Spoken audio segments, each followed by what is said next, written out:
is going to be about my experience with LASIK. If you're squeamish about things around the eyeball, probably not the video for you.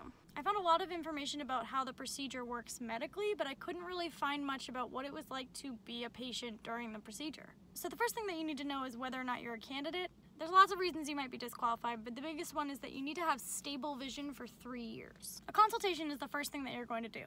There, they're going to measure your eyes and look into your medical history to see if you're a candidate for LASIK. If you're someone who wears contacts, the week before that appointment, you should not be wearing your contacts. This is because contacts actually change the shape of your eye, and so they want to see a more natural shape. At that consultation, if you're ready, then you can set up the appointment for your surgery. At that time, they'll tell you your cutoff date for when you're not allowed to wear contacts anymore.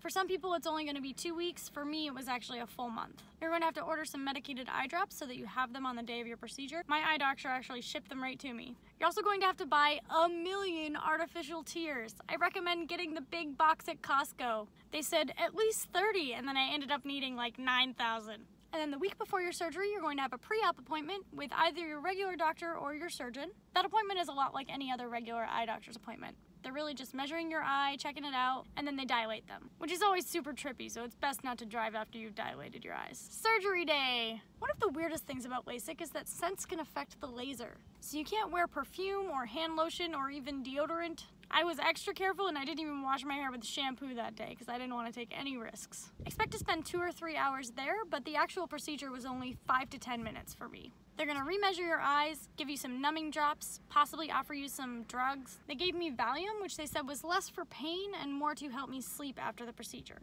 Once we were actually ready to do the surgery, they took me into a dark surgical room that wasn't actually super surgical-y. We had to wear the booties, but I didn't wear a gown or anything.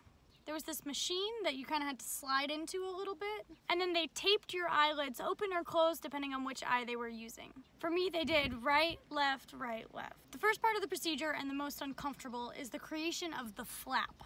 There are other kinds of LASIK that don't involve a flap, but this video is not about them. So to start, after taping my eye open, they put suction around the white part of your eye. I'm not sure what it's called. Like I said, this is not a medical video. That suction is the most uncomfortable part of it, but it holds your eyeball in place so that you don't move it around and screw it up. That section also caused some bruising, which I'll put a picture of over here. I'm 2.5 weeks away from my appointment and I still have a teeny bit of bruising, but it should clear up in the next week. I will show you. So once the suction was on, they asked me to focus on a light, which was super blurry. Then they used the laser to create air bubbles under the surface of the eye. This assists in creating the flap, which allows them to open up the eye. Once the flap is created for one eye, they then switch to the other to create the other flap. Then they move back to the original eye and do the actual changing of the eye shape. There they remove tissue in order to change the shape of the eye. So let's say this here is your eyeball. The light comes in at a point, and this is where it needs to end up. What's happening when you have poor vision is that it's not quite landing where it's supposed to. So they're removing tissue to change that focal point. The weirdest part about the procedure for me was that I felt like I was blinking, and they would of course tell me not to move my eye, but I would move the muscles that cause blinking and it wouldn't actually cause me to blink because I had the suction around my eyeball. So it was a really weird sensation because I felt like I was blinking, but I wasn't. The procedure was uncomfortable, but if you've ever taken contacts out after sleeping in them, it's kind of the same feeling. Removing the tape off my eyelids was the most painful part. So you can't drive home from your surgery. If you need a ride and you've never used Uber or Lyft, I'll put some referral codes around here.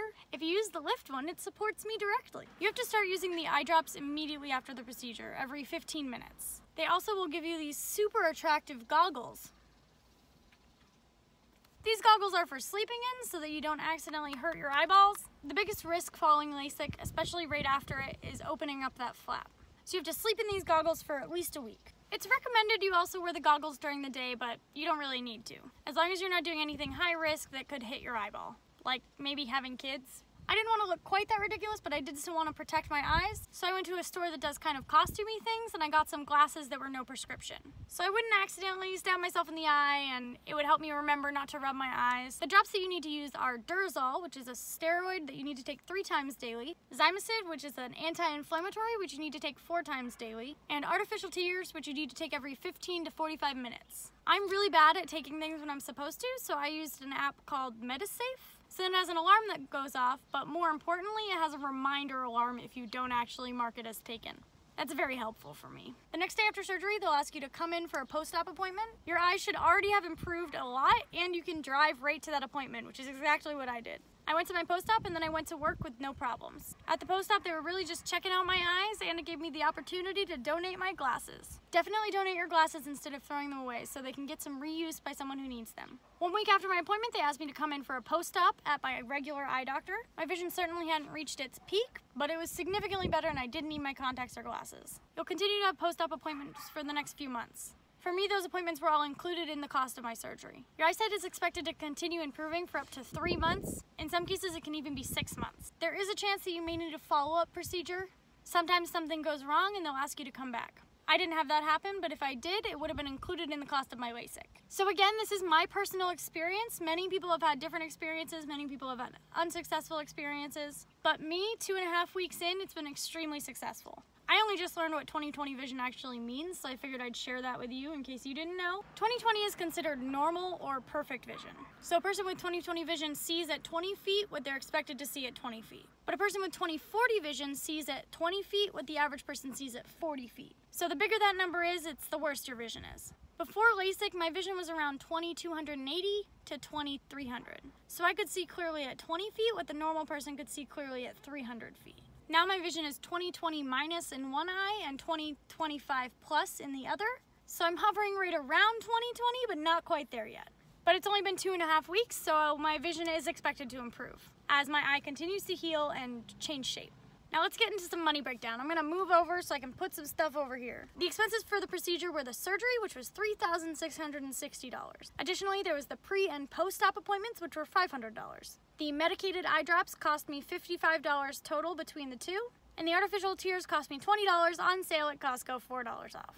I have vision insurance, which took off $732. So the total for my procedure was $3,503. If I had not had insurance, my total would be $4,235. LASIK is not necessarily forever, and you're still likely to need reading glasses when you hit about 40. There's also no guarantee that it will fix your vision, and you could actually have vision loss. However, it's the most common elective procedure, and these cases are extremely rare. There may be permanent side effects. A haze, glare, halos, light sensitivity, and dryness are the most common. But honestly, if you can handle contacts, you can handle LASIK. And what dryness I have had hasn't even been that much of an issue. Like I said, this isn't the medical side, I'm not a doctor, I'm just telling you about my experience so you have a better idea of what to expect going in. If you have any questions, feel free to put them in the comments, but I might not be able to answer everything about this topic. As always, feel free to suggest video ideas, reach out to me via email. I have a website now where I'm selling a board game, which is kind of cool. Be safe, drive safe, be happy.